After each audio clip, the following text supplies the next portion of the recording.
And welcome back to Edric Poon and Company, the podcast where everybody can inspire anybody. Now, this week joining us on the EPIC podcast, we've got both co-founders, not one, but two for today's podcast, co-founders and creators of the Singaporean chair brand, APOL.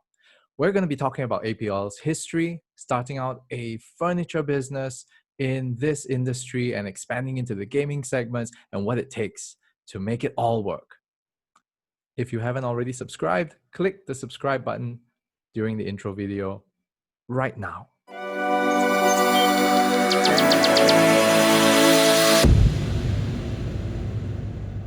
Okay, welcome back, everybody. Thanks again for joining us. And we've got two for the price of one today. All right, with APOL. And we've got Jason and Leong Chin. Jason, Leong Chin. All right, thanks so much for joining us today on the EPIC podcast. Really appreciate it, man. Post-COVID now, if you wanted to call it that, I know things are easing up a little bit more. What have you guys been up to since then? I think we should point on during the COVID time. I think COVID time was the moment where everything starts to really pick up, and everyone was very busy. Even until now, during the post-COVID, right, we are still very busy fulfilling our orders to our customers because of the work from home situation. A lot of customers actually find that they really need a good quality chair, a chair that really gives them the comfort while they're actually using a long period of time for works, for leisure, anything. So that's why on our side, we are still quite packed. So now we are basically in a special room for this interview. The rest of them are still busy down there trying to quickly settle most of the orders and deliveries. So you're saying that your orders are completely backed up right now, like you're still fulfilling orders from then? Yes, correct. We're still trying to fulfill our orders. Currently in our webpage, if you really go into our webpage, right, you can find that most of our stock are already sold out, and some that is available are basically pre-order stock. We don't really have available stock in hands anymore. So we're trying to quickly get our supplies in so that we can actually fulfill the orders to our customers.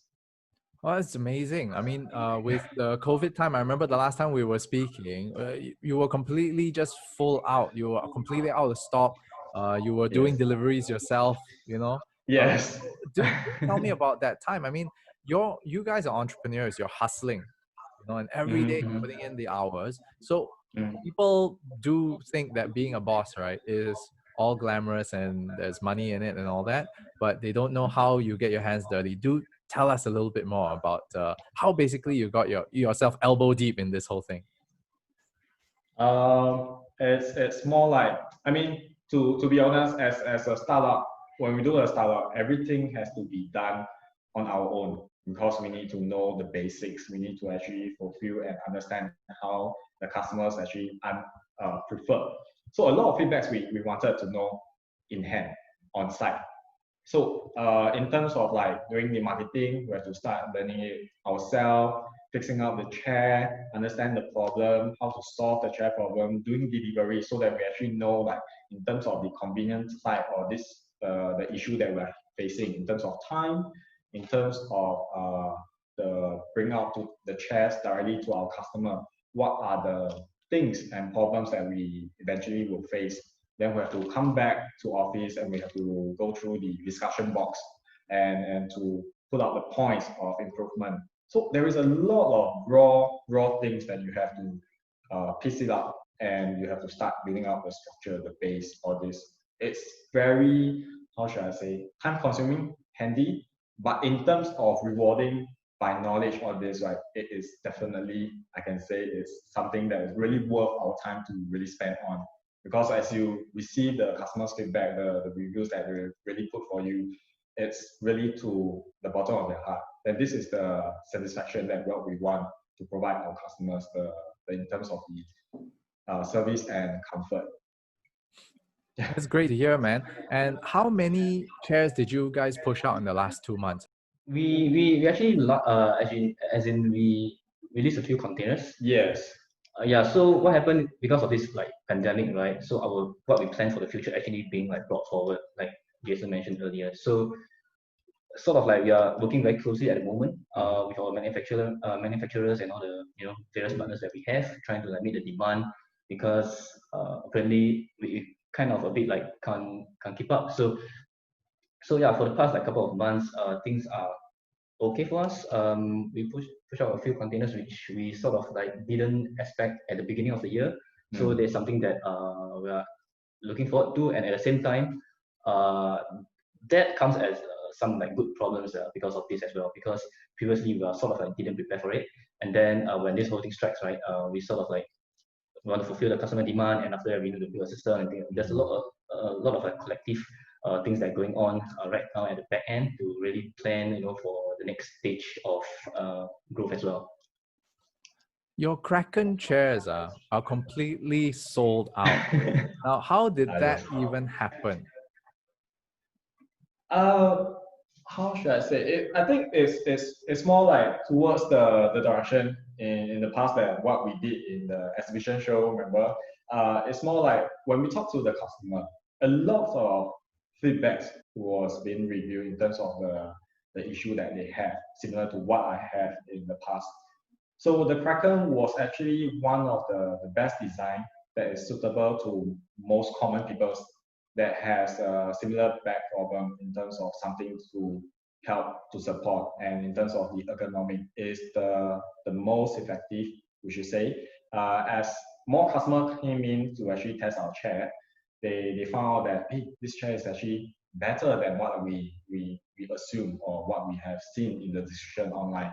So words by words, a lot of people starts to like recommend friends, family, colleagues.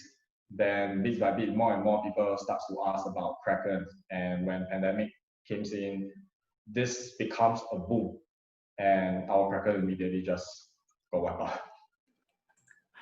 So let's start all the way from the beginning, because from when people think about, okay, I'm going to be selling chairs, I'm going to create a brand for chairs, some people will think Herman Miller. It's like, yeah, but nobody really knows who was Herman Miller and what's this inspiration to design furniture, and high-end furniture. But in your case, I mean, when the both of you met, how did it even happen? First off, where did you all meet, and where did this idea of starting APOL come from? Wow, this is more like a story to form out. Okay, how do you all met, right? Both of us, right? Basically, the funny thing is, today I just found out, right? Actually, this year, both of us, right, we know each other for 20 years. Wow, Really 20 years already. Yes, 20 years. Well, accidentally review our age. Okay, yeah, it's 20 years. We know each other from secondary school, around Set 2. So it's been 20 years of knowing each other. How all this APOL story started, right, is partly from my side. Is that we went through the same school.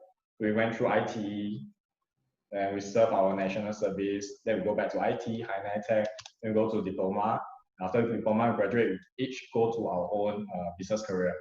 But on my journey to my business side, the career side, is that while I'm doing my work, I'm facing the back issue, the back problem, because of the long hour sitting posture. So it comes to the point that I have to find a proper chair, because I've been changing my chairs a lot of times. I think about we tried 20 chairs, because I have different chairs due to the past company that they are in. So I have a lot of different chairs for me to swap and really test out. And also I bought some. So it's the point that I can't really find a proper chair to really ease my back issue.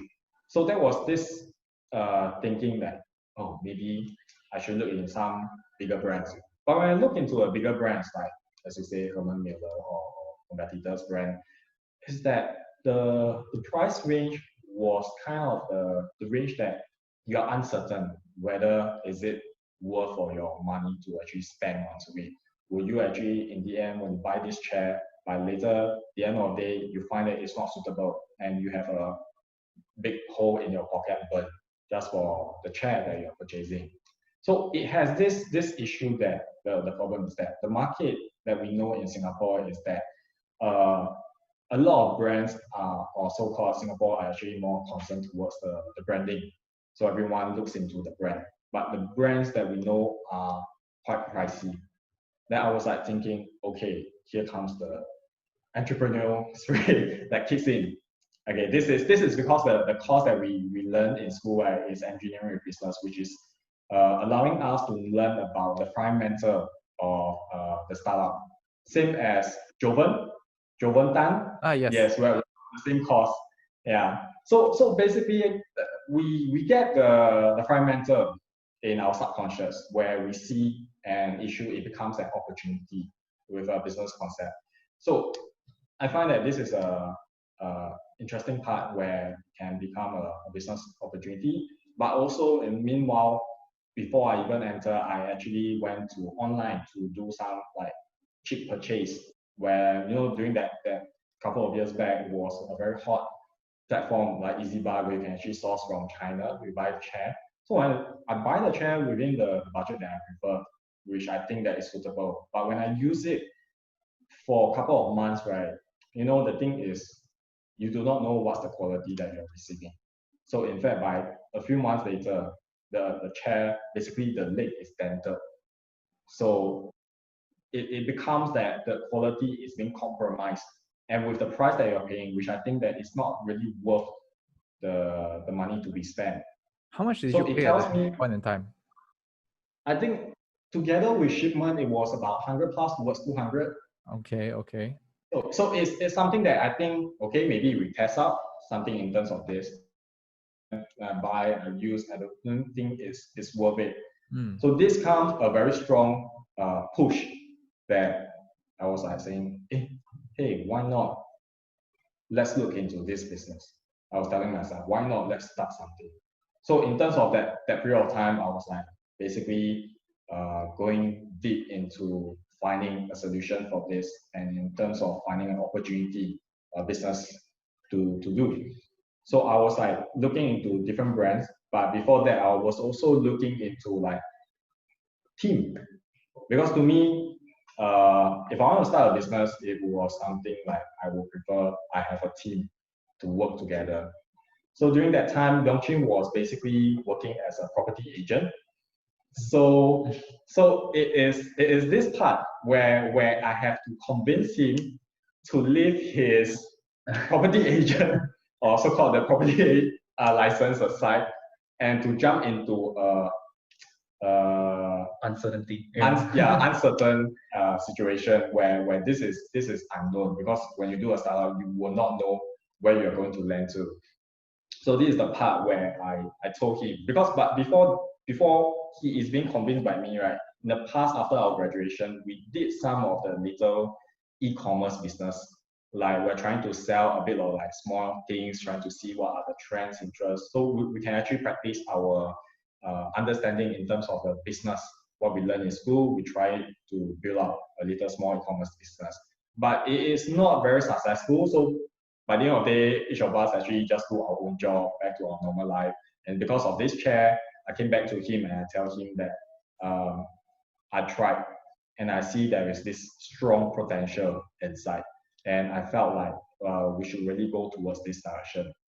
And I tell him one story is about legacy. Like by the end of the day, what do you really want in your life? What do you want to set for your life? Something like just a normal basic working hours, or someone who can change the concept of in the industry and to basically improve what is not being done in the business world or the knowledge direction towards the consumer side. So those are things that I told him, which he himself, he find that there is points that he would like to actually find out and to do more. So of course, we eventually he was being convinced by me. So he joined in. Then together I convinced another one. So basically we have 3 persons. So I'm the first. Then I got him in. Then I got the other one. The other one is basically to help us to handle the financial parts, all those monetary accounts of this. So he's a the back support, which is the brainy one, that do the back operation. So we are the two trying to explore in terms of the market and the product sides. So to actually fulfill what our customer, which is what you see today, APOL. Right. So those are the things. Okay. Wow, this is a very interesting story. Friends of 20 years coming together and roping each other in, basically it sounds like y'all are trying to scheming each other all the time. Come in and do this one, but it's pretty cool that y'all have brought this brand together. Now, for benefit of a doubt, or at least, sorry, for the benefit of all the listeners, all right, what does APOL stand for?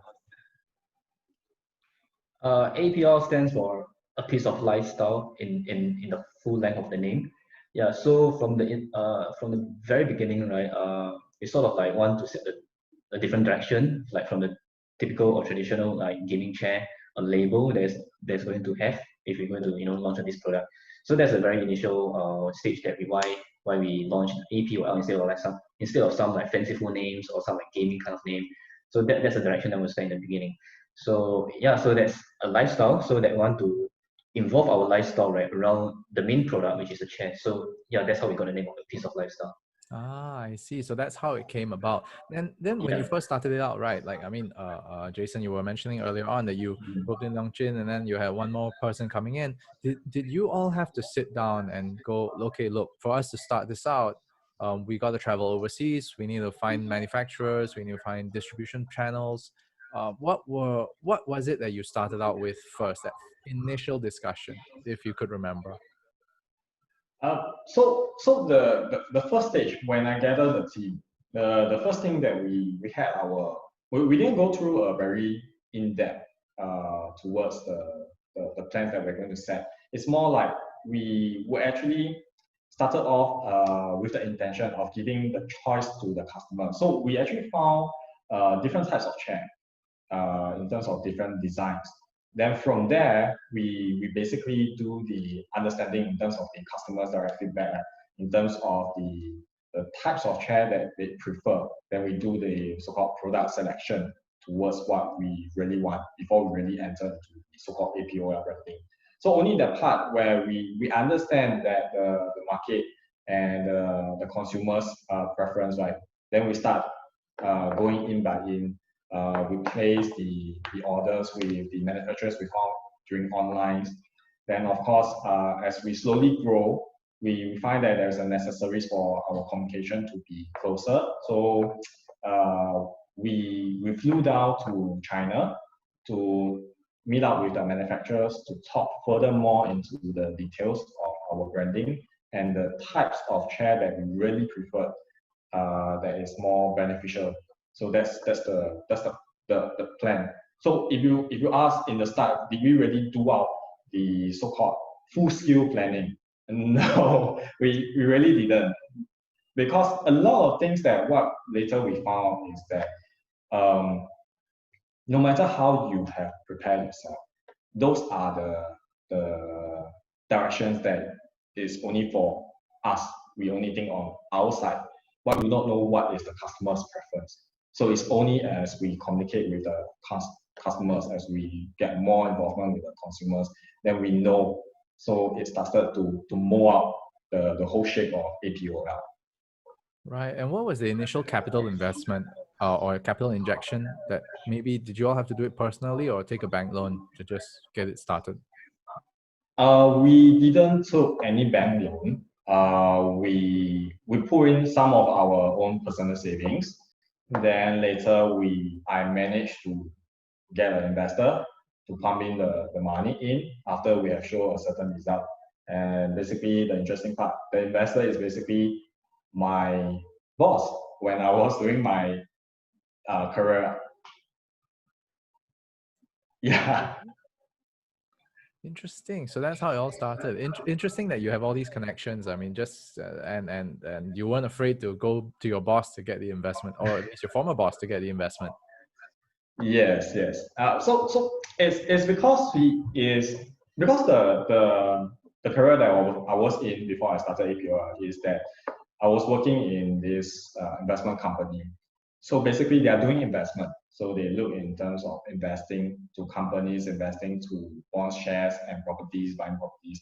So to me, to show him that the opportunity that I have over here with this business concept is a lot easier because he's an investor.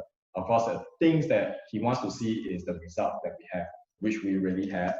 That's why it's a lot easier, and because of the long years of working together. So it's a lot easier for him to be convinced and to actually join in as an investor to come Right. And when he came on board as an investor, right, in. did he come on board as more of a mentor or really somebody who is looking for capital returns? He is doing more like in the start is like partial mentor. He is trying to help out so that the process of our business is able to kickstart smooth enough. Because as you know, when you try to kickstart, there's a lot of uncertainty. So he was trying to use his experience to share with us, to urge us on some of the points that might be concerned. So as we proceed on, as we start launching our brand into the exhibition to the public, more wider area of like brand awareness, he basically stepped from a mentor back to just an investor because he wants us to actually learn on site and do it ourselves. That's what he hopes we can actually achieve from. Oh, that's really interesting. It's quite nice to Yeah. actually get that kind of that mentorship, I think, because at least he knows when to step back rather than go, hey, look, my money is in there. I want this back. Then they start to strangle you a little bit.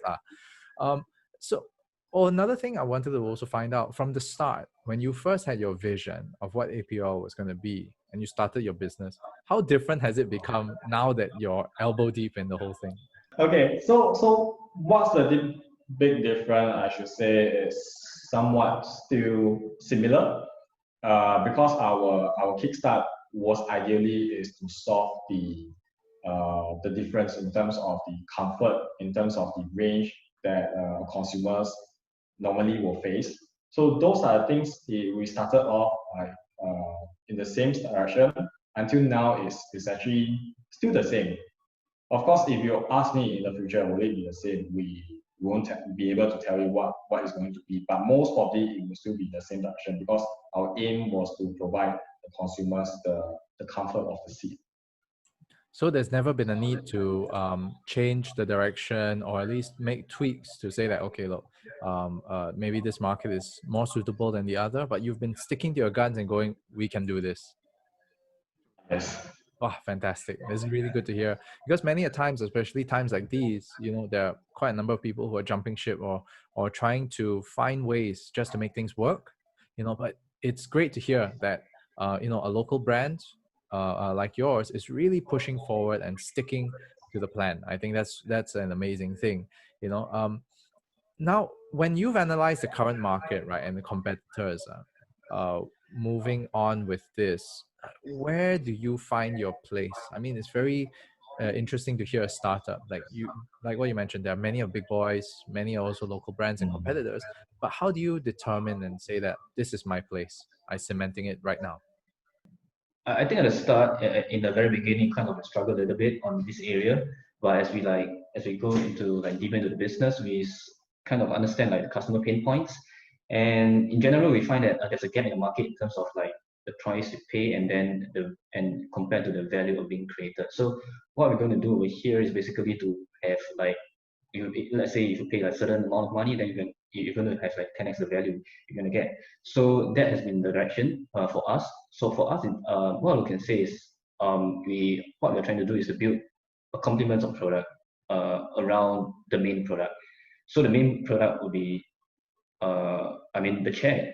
Yeah. So then we'll based on customer pain points such as they say, oh, we need a better lumbar support, for example, or we need a better some sort of accessories. So we'll go back to the drawing board and think about it, and then see how we can give this to the customer.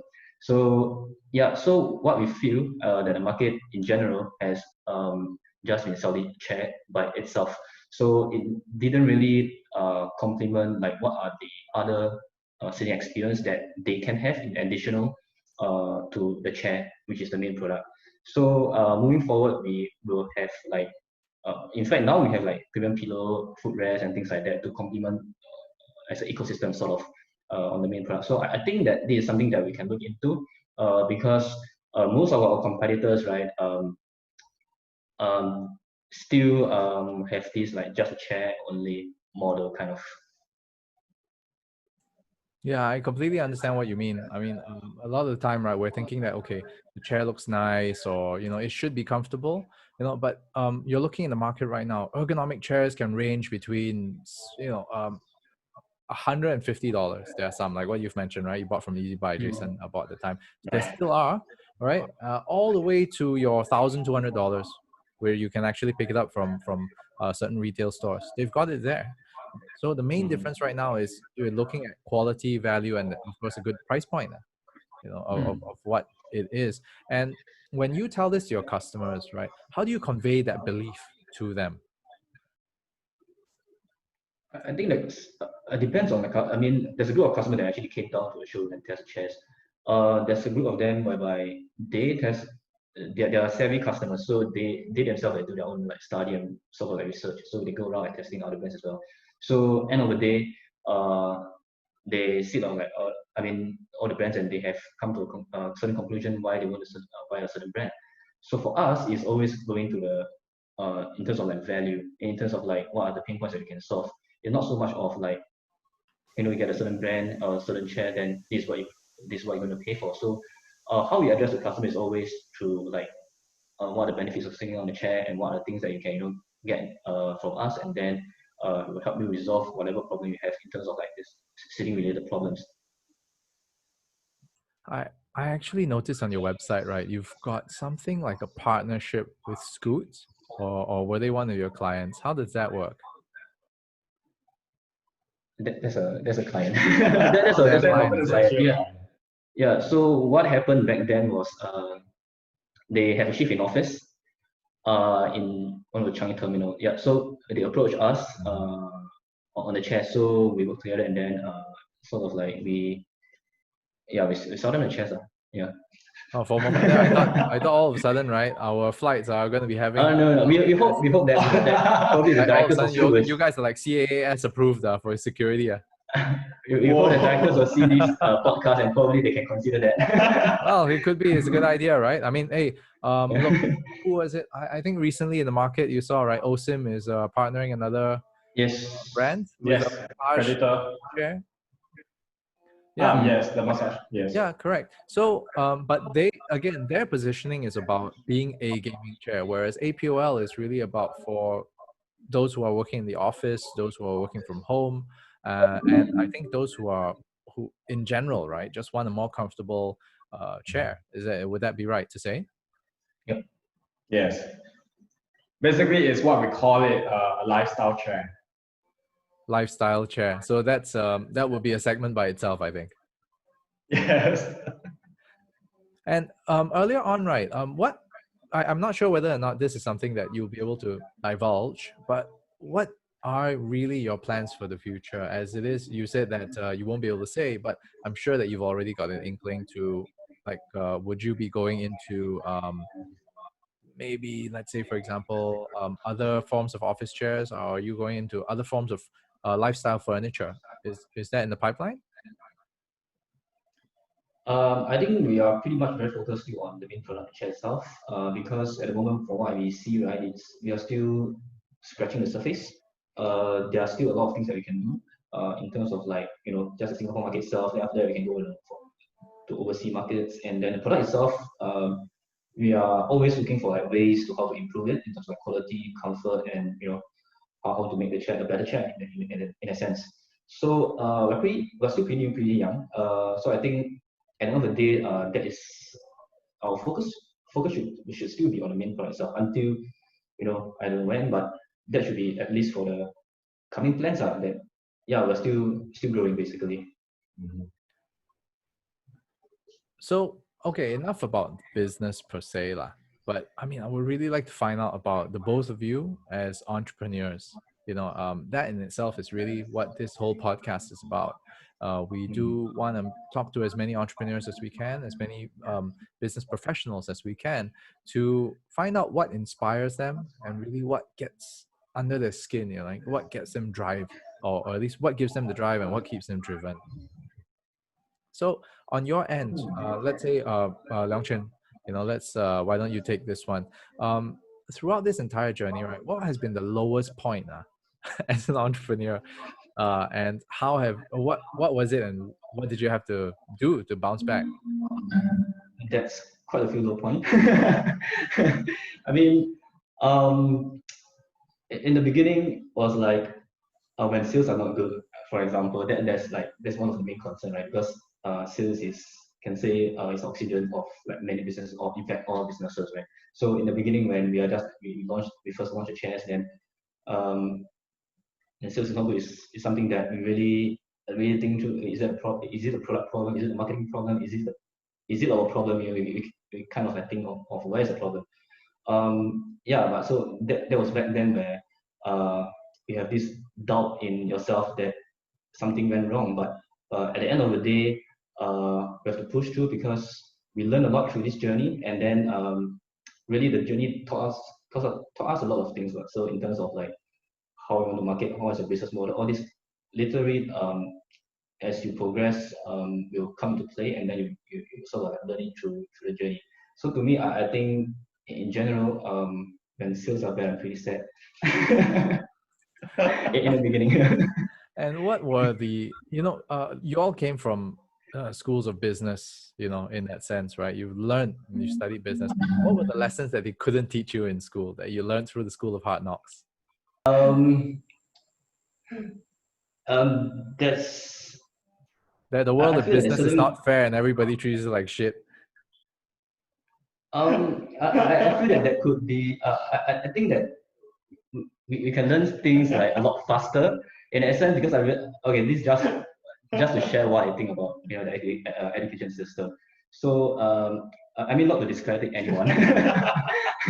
Yeah, because what we learn is theory, right? I mean, of course that's useful, but what I realized when I started this, or in fact in the working life, right, we can actually like learn things a lot faster.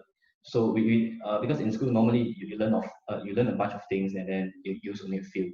But when you come up to work on your business, you only learn like the things that you need. So let's say, for example, when we first started off, obviously there are a lot of things that we don't know in terms of like marketing, website building, how to do a funnel, how to do a business model, and things like that. So those are things that we are lack of, and then we straight away like, go and learn that thing. So probably to give you another analogy, let's say if I today want to manufacture or build a pen, for example, I don't go and like study like like 101 things about pen. I go and study like what are the things that I needed to build this pen. Yeah, so I think that can really like speed the learning a little bit more like, faster. So that's one something that I think is, to me, is an aha moment. Yeah. And Jason, for yourself, I mean, as as a founder CEO kind of mentality, what's your daily regime like? Waking up in the morning, and what's the first thing that you think about in all this? I think it's more like now, after we have already set up the APOL, it has become something like my second home. So it's basically like the first thing that you wake up is like basically you have a baby, right? And imagine you have a baby. The first thing that you wake up, or the things that you wake up, even if let's say someone goes inside, the first thing that you think is actually, what should I prepare next? What are the things? What are the routines, or what are the operation that I'm going to plan this week? So it becomes something like a very focused towards like the job. Everything is about the job. When you're at home, maybe you're just having a chat, or maybe anything that you're doing, it's always about how we can improve. So it becomes part of your life. It's like growing this baby together. It's every single moment you have to always keep reminding yourself that okay, there is a set of things that you have to get prepared. There's a set of things is coming up next, a meeting that you have to quickly go on, where everyone has to move forward. So it becomes like how should I say, basically my lifestyle. The piece of lifestyle has joined into me and it's part of my lifestyle now. That it is how I am. Yeah. So when you go through every day, right? I mean, how do you stay focused? There are some. Okay, I've always been told that entrepreneurs, right, have the highest of highs and the lowest of lows, and they come frequently. So how do you stay focused and not let these things beat you down, and you can still stand up and go, "Hey, look, it's just another Tuesday for me." It is, yes, definitely. It's like we've been through one of the lowest point. It basically, I mean, in other interviews that we did talk about, it's like it does shaken the whole company. That was the toughest one. That how we managed to actually pull through, how I managed to actually go through is that always put yourself in those kind of like positive understanding. We learn to understand, we learn to solve. If we just embrace the problem and if we just think that this problem is going to be the problem as a result and an answer, then that is not going to be a good result. Don't allow your emotion to overtake yourself. Look at the situation as an opportunity for you to learn and progress. Always put your mind as a very understanding in terms of whatever situation that comes in. So it will help you in terms of the toughest time. It always helps you to actually think of another direction. Then from there is back to the so-called teamwork. Because to me, I'm very focused in terms of teamwork, team bonding. To have a good team, it's not easy to find. So if I have a team that is towards all the strength and we know each other for a long period of time and we have the bond there, we should embrace this as one of our advantage. That when things are bad, there are the three of us, we are not alone. Everyone is here, we're in the same ship, everything is basically, we can go through as long as we put our hearts together, it can be done. So that is the part. I just want to add. I think sometimes we try to remind ourselves, right, to think longer term, because I mean, we always think of like, oh, what's the next goal we want to meet, what's the objective, what's the next month sales and things like that, and yeah, and order to do this, right. So sometimes it does create a little bit of stress, but if you look at over the horizon, like over the longer term period, like 3 years down the road, we kind of and then measure it by like progression. We kind of like realize that actually we're doing okay. Of course, problems are there, but then that will help at least for me to relieve like certain stress, as in because I'm not so like short term and then thinking every time like pace by pace, objective by objective, goals by goals, and that will really create unnecessary stress. So probably create look longer term over the horizon, that will at least help a little bit. And speaking It's more about like between, stress and all this, yeah. how do you take care of yourself? Because in order for you to be able to take care of the people under you, you got to make sure that you're sound body, sound mind. But what do you, I mean, each of you actually do to take care of yourselves? Well, I mean, to me, I will basically read towards maybe like books or this for knowledge, because knowledge is the key thing for you to actually understand and for you to reflect again that those are the things that maybe it can be something more like, are you a affinity mindset or you are infinity mindset? So those are the little things that we can actually learn from in terms of inspiration books or these leadership books that we can actually start grooming ourselves. Then that will be something that will be very helpful. Of course, in terms of other things, I think more likely to me is that maybe have necessary exercise, because by the end of the day we'll find that maybe we are too stressed if we don't have enough sufficient kind of like exercise to keep ourselves active. So to me, maybe these two things will be more suitable. But I think the easiest way is to sleep. I mean, I mean honestly. So Leong Chin, your life is basically work, sleep, wake up, work, sleep, wake up. No, I mean as in sleep early. You know what I mean? Yeah, In your because I line of used work, to. you can, man. Huh? Sorry. You can, man. Sleep early. Try my best. you know what we can do is Early basically in the we can morning, use 3 our a.m., chat. 4 a.m. Or is that what you No mean by early? lah. No, actually, what we did is one of the technique that we do is power nap. So what we use in office, the good thing about what we have is our chair, right? That's all of our product. So what we do is we do power naps. So we will lean back, recline back, then we have this like maybe 5 minutes to 20 minutes kind of power nap. So this is during our break time. So we get sufficient kind of like refresh ourselves. Then restart, and once we wake up, this thing will just pump in with the energy. Mm. Try something new. I want to try like meditation. So if you have like any good like link up, yeah, I think it's a good way to really compose yourself in general, compose yourself, keep your mind at least stable, or if you compose now, I think we can like be more effective or efficient.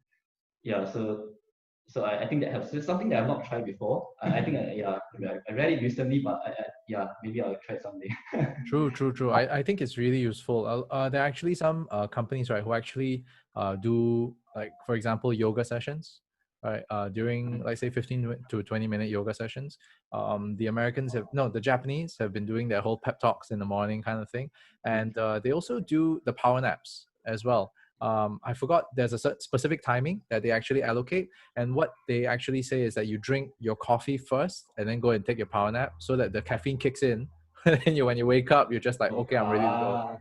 So they're Oh, all timed, for them. okay. Yeah. Meditation, on the other hand, is going to take a little bit more work lah, in that sense. But to what I hear, it is still a very, very good thing. Important thing, again, I think Andrew Sandok, one of the other speakers I mentioned before, you have to nourish your mind, you have to nourish your body, and you have to nourish your spirit. These are the things that has to be done in order for you to have that win for the day. If I'm not wrong, he was quoting Robin Sharma, I think. Robin Sharma. Yeah. So these are all those motivational books that he enjoys reading too. Okay.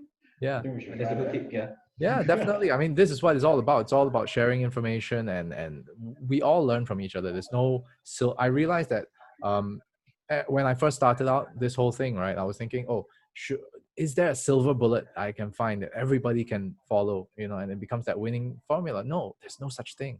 I realize everybody's journey is different, but yet somehow or rather, right, everybody goes through the same shit, just in a different form. Everybody has to eat the same shit sandwich. It's just whether or not, how you're eating it. That's it. But we still Exactly. believe Yes, in correct. that sense.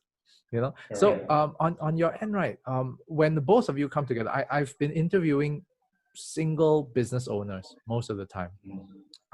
And this is the first time that I have a duo, but since you have also another partner, that would have made you a threesome lah. But as awkward as that sounds, how do you come together, right, and align those key beliefs together, making sure that everybody is thinking the right thing, and if anybody goes offline or misaligned, then there's some butt kicking and you come back to work lah. Actually, here is the good part about having the three of us is that, I mean, as a fun point, is that, let's say you have a one-on-one argument with your partner, the third one will be able to kick in to be the winning vote. That is something that we've been through that. The best part is that you always have not just one another. There is always the third party will help you to stabilize or neutralize the situation. Depends on what is the cause of the situation. So each of us will become one of the particular role to neutralize whatever unnecessary problems that occurs during the discussion, or problems that suddenly appears that we immediately have to resolve, or a certain disagreement that we do not want to take on. So it's very nice. I mean, if you have 4-4. So basically, imagine you have both side balance, then we will never have a proper agreement. There will always be my rights and your rights. So the third one just fits in nicely as a very neutral party where each of us can represent that middle role. This is the interesting part about as having a teamwork together. Okay, so rule of thumb for this episode would be if you're looking for partners, right, make sure your company is made up of odd number. Never ever stick to even number. If not, it becomes a stalemate. Okay, thanks for sharing, guys. Now, we're gonna move on to the last segment of the Right. EPIC podcast, which is basically a little bit of a rapid fire question session that we can have with you, so that the listeners, right, can actually just very, very quickly get to know you and get a glimpse of who you are, you know, as individuals. So what we'll do is that I'll be asking the question, after which we'll get Jason to answer first, and then Leong Chin. How about that? Okay. All right. So let's get started with the EPIC questionnaire. Now, one There word wasn't that any you sound. love the most. One word that I love the most. Life. Happiness. Happiness. One word that you dislike the most. Sadness. Emotion. This guy's stone cold robot, man. If you could have a conversation with somebody dead or alive, fictional or non-fictional, who would that be? I think it's more like I would. Okay, Einstein, the inventor. For me, Russell Brunson is a marketer. Oh, Richard Branson. Russell Brunson. Russell Brunson. Yeah. Okay, I'm gonna have to check out his works. Interesting. You can Google ClickFunnels. Oh, okay. Yeah. And what do you say to yourself in the mirror every morning? Treasure myself. Treasure on what I'm working on. You have come through a long journey. It's not easy, but treasure. That's what I will always tell myself in the morning. I'm alive. Favorite dish to eat? Plata. Egg. Okay. Egg. You know what? I think that's why you need a third one, huh? I can understand. Okay. Favorite travel spot or the next travel spot that you would like to go to when borders open up? Japan. Switzerland. Moving on. What does retirement look like to you?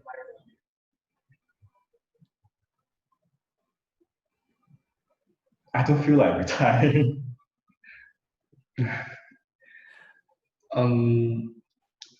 Have the decision to make choices. Whatever decision I want to make. Okay. And how do you want to be remembered? What's your legacy?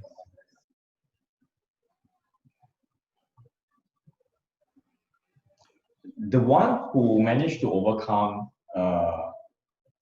the difference in terms of like how people look at you because of the background I am from where I'm from. So I hope that by the end of the day, the legacy that I bring down is to inspire the younger generation in terms of startup, in terms of education.